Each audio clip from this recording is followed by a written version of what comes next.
आज बात करेंगे इतिहास की एक ऐसी हैरतअंगेज कहानी की जो दो बिल्कुल अलग अलग दुनियाओं को मिलाती है। एक यूनानी लड़ाकू राजा की दुनिया और एक बौद्ध संत की।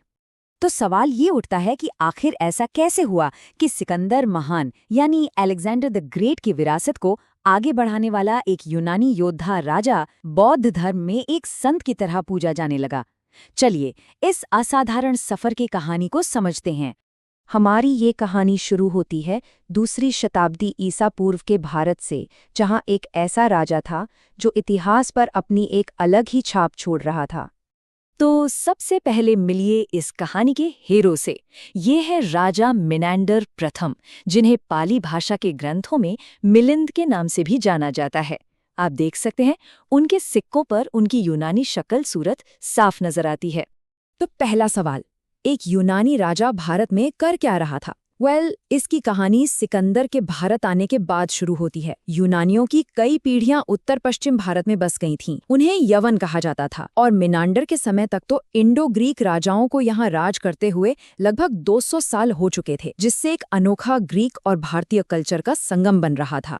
लेकिन मिनांडर कोई छोटा मोटा राजा नहीं था। वो एक बहुत बड़ा विजेता था, जिसकी जीत की भूख की कोई सीमा नहीं थी। सोचिए, स्ट्रैबो जैसा बड़ा यूनानी भूगोलवेत्ता लिखता है कि मिनांडर ने सिकंदर महान से भी ज्यादा कबीलों को जीता था। ये कोई मामूली बात नहीं है। इससे उनकी सैन्य ताकत का अंदाजा लगाया जा सकता है। जरा उनके साम्राज्य का फैलाव तो देखिए। आज के अफगानिस्तान से लेकर पूर्वी पंजाब तक। इतना ही नहीं, उन्होंने गंगा के मैदानों में पाटलिपुत्र यानी आज के पटना तक अपनी सेनाएं भेजी थीं। वो सच में एक बहुत बड़े और ताकतवर साम्राज्य पर राज कर रहे थे। और ये सिक्का उनकी इसी पहचान को और पक्का करता है। एक क्लासिक यूनानी योद्धा राजा, शक्तिशाली और हमेशा लड़ाई के लिए तैयार। लेकिन जानते हैं, यही बात उनकी कहानी को और भी दिलचस्प बनाती है, क्योंकि ये योद्धा बदलने वाला था। और यहीं पर कहानी में आता है एक ऐसा मोड़ जो सब कुछ बदल देता है। एक ऐसी मुलाकात जो इस राजा की जिंदगी और उसकी पूरी विरासत को हमेशा के लिए बदलने वाली थी। इस बदलाव का सबसे बड़ा सबूत हमें मिलता है एक बहुत ही मशहूर बौद्ध ग्रंथ में, जिसका नाम है मिलिंद पहा।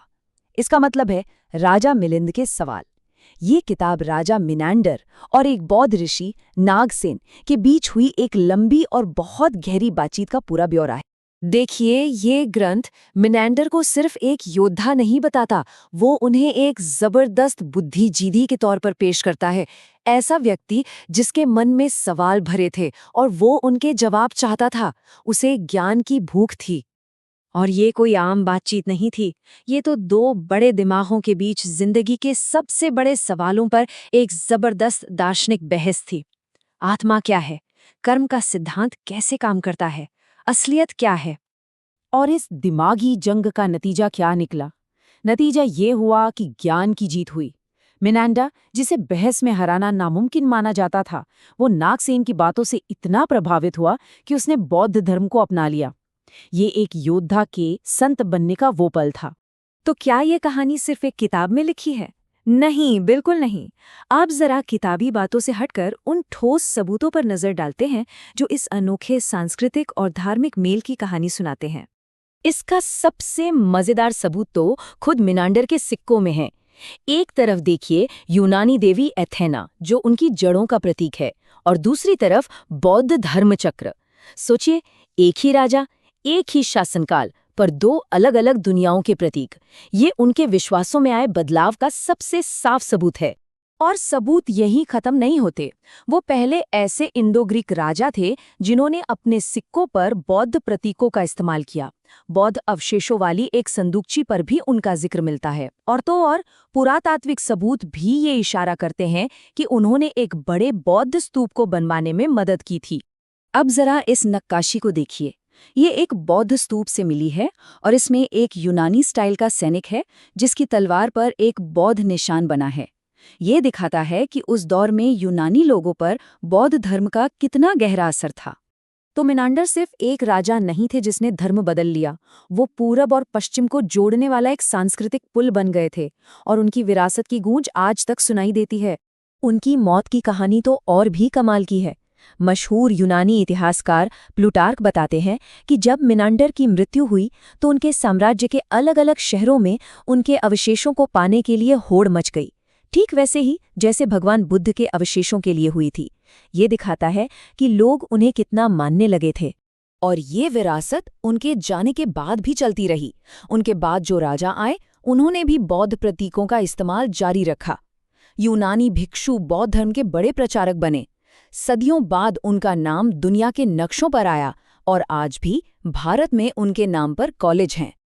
और शायद उनकी सबसे बड़ी देन में से एक कला के क्षेत्र में है।